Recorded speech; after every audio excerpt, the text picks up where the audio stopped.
Hello friends, आप सबका स्वागत है आज की इस वीडियो में। तो आज मैं आपको पॉकेट वाली ट्राउज़र पैंट की कटिंग एंड स्टिचिंग के कुछ खास टिप्स बताऊंगी। इस तरीके से बिगनर्स भी आसानी से अपनी पॉकेट वाली ट्राउज़र पैंट की कटिंग एंड स्टिचिंग कर सकते हैं।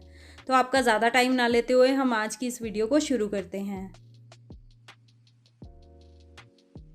तो सबसे पहले मैंने ये 2 मीटर फैब्रिक लिया है, जिसे ऐसे मैंने 4 साइड में फ़ोल्ड करके रख लिया है।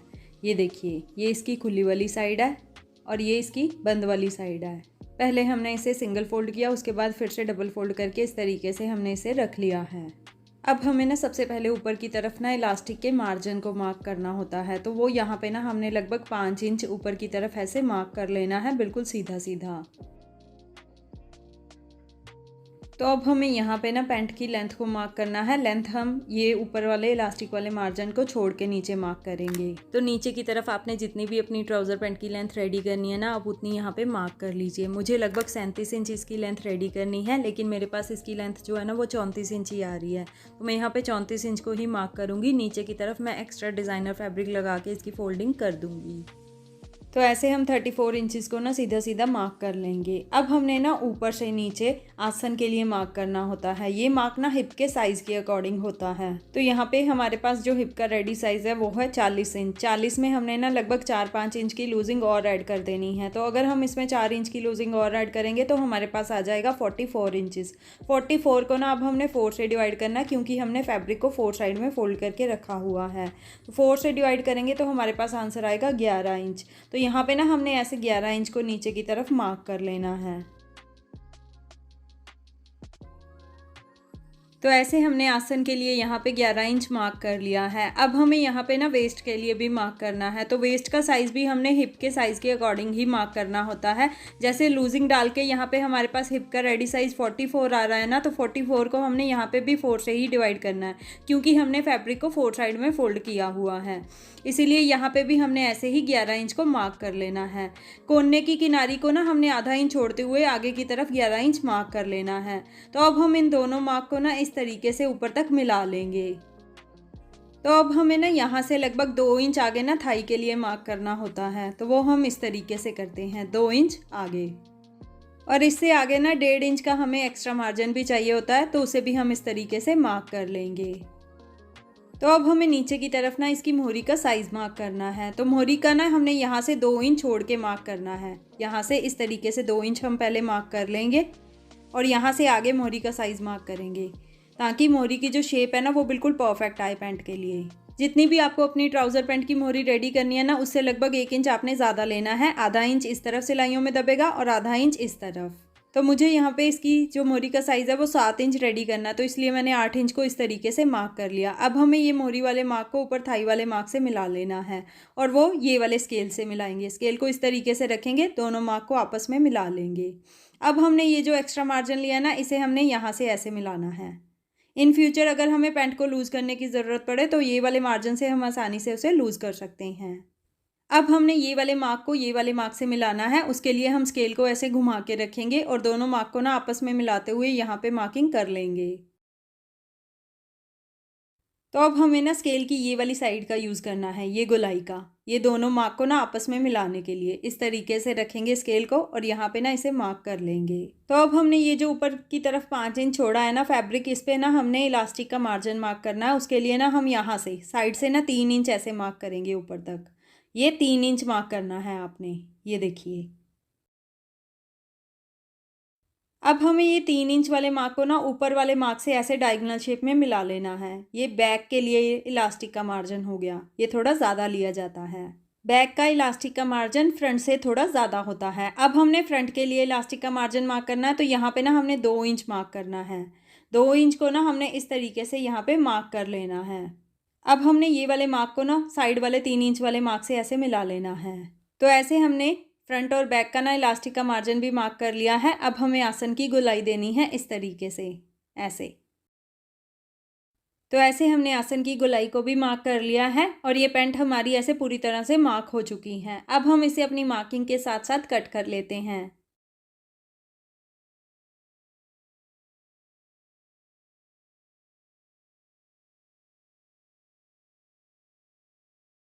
तो तो ये हमने अपनी ट्राउज़र पैंट की कटिंग कर ली है। अब हमें ना इसकी पॉकेट की कटिंग करनी है, तो वो हम ये वाले फैब्रिक से करेंगे। यहाँ से ना हमने इसे ऐसे सीधा कर लेना है। तो अब हम इसमें से ना इसके एक ही पार्ट का यूज़ करेंगे। हमने सिर्फ एक ही साइड पे पॉकेट लगानी है, तो इसलिए मैं इसका एक ही पार्ट यूज़ करूँगी। आपने जितनी भी लंबी पॉकेट रखनी है, आप उस हिसाब से इसे कट कर लीजिए। तो वो मैं आपको स्टिचिंग के टाइम पे बताती हूँ कैसे। तो चलिए अब हम इसकी स्टिचिंग स्टार्ट करते हैं। तो अब हम इसकी स्टिचिंग स्टार्ट करने लगे हैं। तो सबसे पहले ना हमने फ्रंट साइड से ना ये इलास्टिक के मार्जिन को हटा देना है, सिर्फ फ्रंट वाले दोनों पार्ट में से। बैक वाले पार्ट में ये मार्जिन रहेगा। इस तरीके से हमने फ्रंट के दोनों पार्ट में से ये वाले मार्जिन को कट कर लेना है। ये सिर्फ फ्रंट के 2 पार्ट्स ही हैं, ये देखिए। अब हमने ना सबसे पहले इसके आसन को स्टिच करना है। तो यहाँ पे हमने आधे इंच का एक्स्ट्रा मार्जिन लेते हुए ना सीधी सीधी सिलाई लगा लेनी है। आसन को सिर्फ हमने यहीं तक स्टिच करना है, आगे की सिलाई हम बाद में लगाएंगे। तो यहाँ से अब हम अपनी सिलाई को डबल कर लेंगे। तो ऐसे हमने फ्रंट साइड के आसन को स्टिच कर लिया है। अब हम इसमें ना सबसे पहले पॉकेट स्टिच करेंगे। तो पॉकेट स्टिच करने के लिए ना हम इसे इस तरीके से खोल के सीधा करके रखेंगे। तो पैंट की इस साइड पे ना हमें अपनी पॉकेट स्टिच करनी है। तो ऊपर से ना लगभग 5 इंच नीचे ना हम एक सीधा सीधा मार्क कर लेंगे। ये देखिए, ये ऊपर की तरफ 3 इंच का हमारा इलास्टिक का मार्जिन और नीचे 2 इंच हमने छोड़ा है पॉकेट के लिए। अब हमने ना ये जो पॉकेट का गैप होता है ना, ये 5 इंच का ही आता है। तो हमने 5 इंच पे ना नीचे एक और मार्क कर लेना है इस तरीके से। तो ऐसे हमने अपनी ट्राउज़र पैंट पे ना पॉकेट के लिए मार्क कर लिया है। ये जो हमने पॉकेट वाला फैब्रिक कट किया था ना, ये वो वाला फैब्रिक है। और ये जो पॉकेट वाला फैब्रिक है ना, ये लगभग मैंने 14 इंच लंबा रखा है, ये देखिए। आप अपने अकॉर्डिंग इसकी लेंथ रख सकते हैं। और चौड़ाई में ये लगभग 16 इंच के करीब है, ये देखिए। अब हमें ना ट्राउज़र पैंट से 2 इंच नीचे ना ये पॉकेट वाला फैब्रिक इस तरीके से रखना है, बिल्कुल बराबर करके। अब हमने जो मार्क ट्राउज़र पैंट पे किए थे ना, वही वाले मार्क हमने यहाँ ऊपर भी कर लेने हैं इस तरीके से। ये मार्क लगभग आधा इंच आपका होना ही चाहिए। और यहाँ पे ना हमने इसे सीधा सीधा मार्क कर लेना है ऐसे। तो अब हमें बिल्कुल अपनी मार्किंग के ऊपर ऊपर सिलाई लगानी है ऐसे।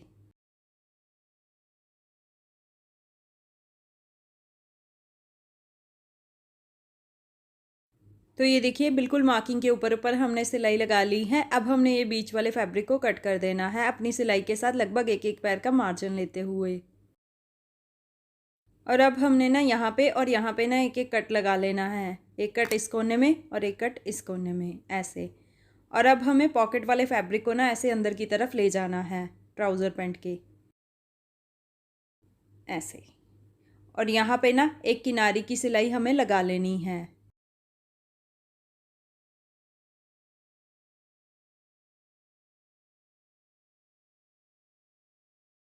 तो ये देखिए, हमने यहाँ पे ऐसे किनारे की सिलाई भी लगा ली है। अब हम इसे उल्टा कर लेते हैं। तो ऐसे हमने अपनी ट्राउज़र पैंट को उल्टा करके रख लिया है। अब हमने जो पॉकेट वाला फैब्रिक था ना, इसे डबल कर लेना है इस तरीके से। ऐसे इसे डबल कर लेना है। और पॉकेट वाले फैब्रिक को ही ना, सिर्फ पॉकेट वाले फैब्रिक को उठाते हुए हमने यहाँ से सिलाई लगानी है। ये पूरी बंद कर लेनी है पॉकेट। तो इस कोने तक हमने ऐसे सिलाई लगा लेनी है। तो ये देखिए, ये वाली सिलाई हमने ऐसे लगा ली है सिर्फ पॉकेट वाले फैब्रिक के ऊपर। अब हमने पॉकेट को ना पैंट के साथ अटैच करना है। तो यहाँ से हम अपनी सिलाई को लेके आएंगे और फिर ऊपर की तरफ अपनी सिलाई को लेते हुए ना यहाँ से भी हम स्टिच कर लेंगे इसे पैंट के साथ। तो ये वाली सिलाई हमने ऐसे लगा ली है। अब मैं आपको अपनी पैंट को सीधा करके दिखाती हूँ। तो ये पैंट को हमने ऐसे सीधा कर लिया है और ये पॉकेट वाली साइड आ गई हमारी। और ये देखिए, कितनी आसानी से हमने अपनी ये पॉकेट ऐसे स्टिच कर ली है। तो ऐसे हमारी ये ट्राउज़र पैंट की फ्रंट साइड रेडी हो गई है। अब हमने इसके साथ बैक साइड को स्टिच करना है, लेकिन उससे पहले ना हम बैक साइड का भी आसन स्टिच करेंगे। तो ऐसे हमने बैक का आसन स्टिच कर लिया और इसे खोल के ऐसे सीधा करके रख लेना है। और फ्रंट वाली साइड को ना इसके ऊपर हमने ऐसे खोल के उल्टा करके रखना है इस तरीके से। दोनों को बिल्कुल बराबर रखेंगे और साइड वाली सिलाइयाँ लगाएंगे। पहले हम एक साइड वाली सिलाई नीचे तक लगा लेंगे, फिर दूसरी साइड वाली।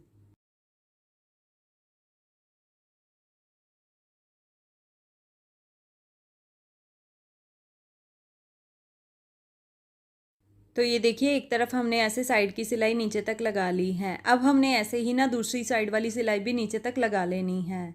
तो इस साइड पे ना हमारी ये पॉकेट भी आएगी और पॉकेट को ना ऐसे अंदर की तरफ रखना है हमें। तो ये वाली साइड की सिलाई आप लगाते वक्त ये ध्यान में रखें, ये आपका पॉकेट का जो किनारा है ये बीच में ना आए।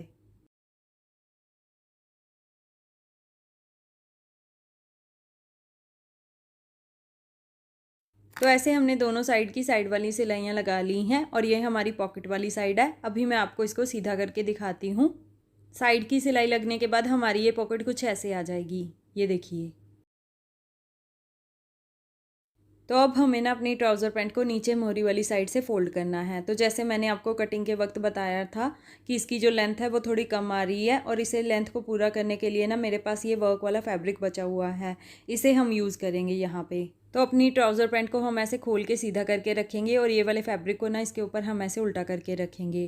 दोनों को बिल्कुल बराबर रखेंगे और आधे इंच का एक्स्ट्रा मार्जिन लेते हुए ना सीधी सीधी सिलाई लगा लेंगे। तो ये वाली सिलाई हमने ऐसे लगा ली है। अब हम इस फैब्रिक को ना ऐसे नीचे की तरफ कर देंगे इस तरीके से और यहाँ पे ना एक पैर की सिलाई लगा लेंगे। तो ऐसे हमने अपनी ट्राउज़र पैंट को नीचे से फ़ोल्ड कर लिया है और देखिए ये कितना खूबसूरत भी लग रहा है। ऐसे हमारे ये ट्राउज़र पैंट का डिज़ाइन भी बन गया और इसकी लेंथ भी पूरी हो गई है। तो दोनों तरफ से हमने इसे ऐसे नीचे से फ़ोल्ड कर लिया है। अब हम इसे फिटिंग की सिलाई लगा लेते हैं।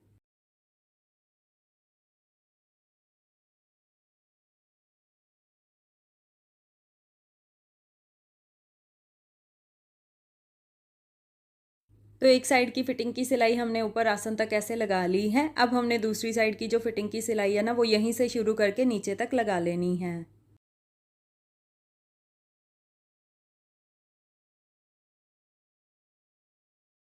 तो ऐसे दोनों साइड की फिटिंग की सिलाइयाँ हमारी लग चुकी हैं। अब हमने इसके आसन को स्टिच करना है जो हमने छोड़ा था। तो आसन को ना हम इस तरीके से पकड़ेंगे ऐसे और इस तरफ वाले मार्जिन को ना ऐसे इधर की तरफ फोल्ड कर लेंगे इस तरीके से और दूसरी तरफ वाले मार्जिन को ऐसे अंदर की तरफ फोल्ड कर लेंगे और यहाँ पे ना हमने ये वाली सिलाई को इस वाली सिलाई से मिला लेना है।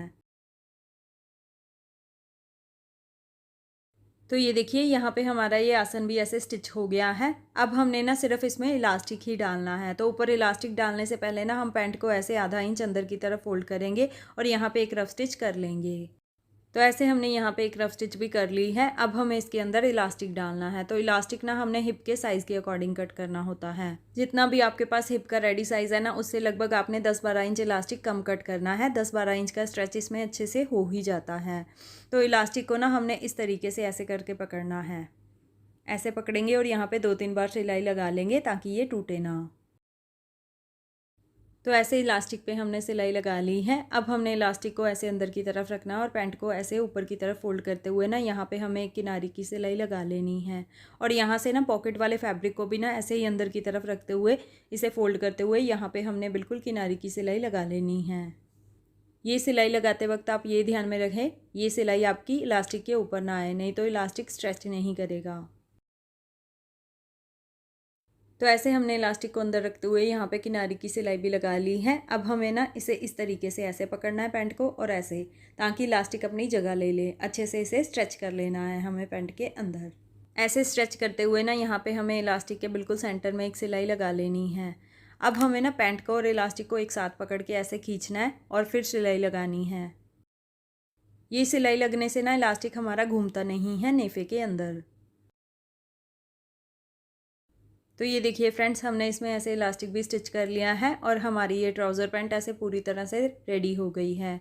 और देखिए कितनी अच्छी फिनिशिंग भी आई है इसमें और ऐसे कितनी आसानी से हमारी ये पॉकेट भी यहाँ पे स्टिच हो गई है। तो आप भी इस तरीके से आसानी से अपनी पॉकेट वाली ट्राउज़र पैंट स्टिच कर सकते हो। तो अगर आपको मेरे ये पॉकेट वाले ट्राउज़र पैंट के कटिंग एंड स्टिचिंग के टिप्स अच्छे लगे हों तो वीडियो को लाइक और शेयर ज़रूर कीजिए, चैनल को सब्सक्राइब ज़रूर कीजिए। तो चलिए नेक्स्ट किसी और वीडियो के साथ मिलते हैं। Till then bye bye.